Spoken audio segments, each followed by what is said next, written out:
comes Peter Schiff. He's a gold man, we all know that. He predicts an economic crash, but he says he is still investing in stocks. Come on, Peter, because well, all our viewers want to know.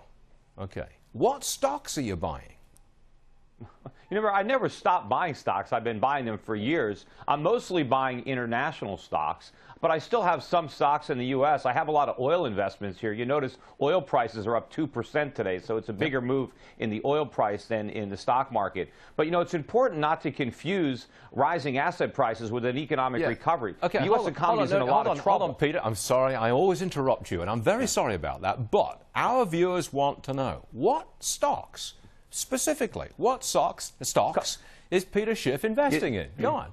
You see that sign up on my top of my shoulder, Euro Pacific Capital? Call up and talk to my brokers. FINRA won't let me give out specific stock recommendations on television. Okay, but if you want to know the specific stocks we're buying, my brokers will tell you. Call them up. All right, that's a commercial, and you know it. So you like oil companies. Well, but that's all I can do. Talk to the government regulators. You've got to pay for this. You like oil companies, and you like overseas companies that are listed overseas. Now, why do you like overseas companies, and which countries do you like?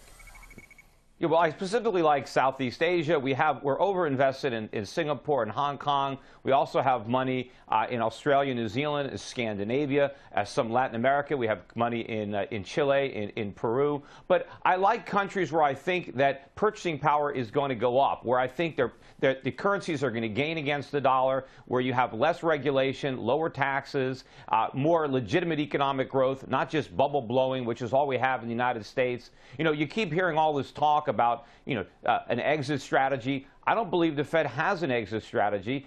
They're talking about tapering, but tapering isn't an exit. That's still growing the balance sheet. The Fed cannot shrink the balance sheet. They can't become the biggest seller of bonds and mortgages without collapsing the market. So I don't want to invest in countries that are based on an asset bubble. I know how badly that ends. So I'm looking at places where there's legitimate economic growth, where they have less government and more opportunity. All right, we hear you. Peter Schiff, thank you very much indeed, sir.